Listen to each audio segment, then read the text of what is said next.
Hi and welcome to the Wild Eye cookery classes with me, Rob Green, from the Yorkshire Seafood Kitchen.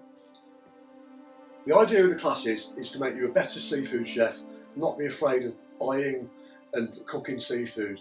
So through the series of videos, we're going to enhance your skills to make you a better cook and to make you not afraid of seafood. This first class is quite important. It's fish fundamentals. So today we're going to be showing you how to fillet a round fish, a flat fish, tips on buying seafood, on buying shellfish and how to store it and things like that. And then so as we go through the courses, you've got that knowledge to be able to go forward with dishes that we're in the future. I'd just like to mention that also there's a cookery book, Wild Eye Sustainable Seafood, with lots of different recipes in, ranging from lobster, crab, squid, all these sorts of things.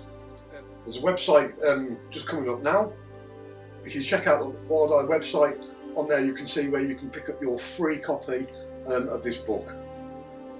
At the end of the video there's a page with more information about this exciting project, and also there's a list of suppliers and things like that, and a seasonal matrix, so you can be sure that you're buying the right fish at the right times and that sort of thing.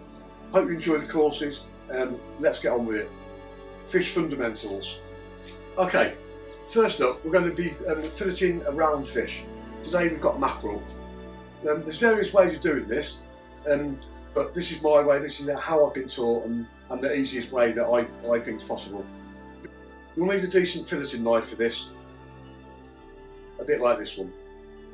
So when we're filleting the mackerel, first thing we're going to do is go down behind the gills, turn our knife round and slide it all the way, keeping our knife at about a 45-degree angle with gentle pressure on the bone. Turn the fish over and do the same thing. Now once we've filleted that, you've filleted a round fish, and basically that's the same as filleting a cod, a salmon or anything like that. That's what we call a round fish. If you're doing an awful lot of mackerel, this is the easiest way to bone it. We just go down one side of the bone, go down the other side of the bone, flip it underneath and just pull out the bones. Just going to quickly rinse these off, and there we go. There's our mackerel fillets. Next up, we're going to be filleting a flat fish. We need our filleting knife, and also when we're filleting one sort of flat fish, we can fillet other sorts of flat fish with this same technique. So again, we're going to start at the top of the fish near the head. We're going to go round by the head, and if you look on the fish, there's a line all the way down the centre. We're going to go down with the knife as close as possible to that, and then starting at the head, we're just going to ease our knife under the flesh, against the bone, and gently pull the fillets off. Same on the other side, and then we can turn the fillet over and do the same. Keep the bones for stock. If you don't use them straight away, freeze them down, use them at a later date. We're going to just quickly trim these fillets up, check for any bones, and there we go. That's how to fillet a flat fish. When you're buying fish, just make sure that the eyes are clear, the gills are red, and it shouldn't smell fishy either. It should smell of the sea. You can generally tell if it's not 100% fresh. Okay, onto the mussels and clams.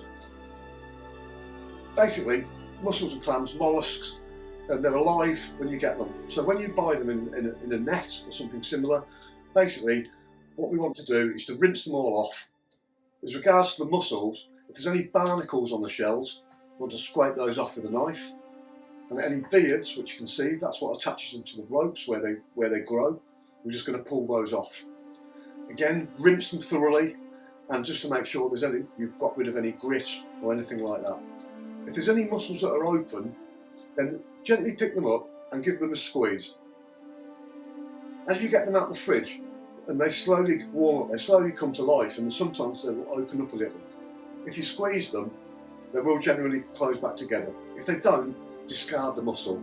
Likewise, any that are cracked or anything like that, discard them.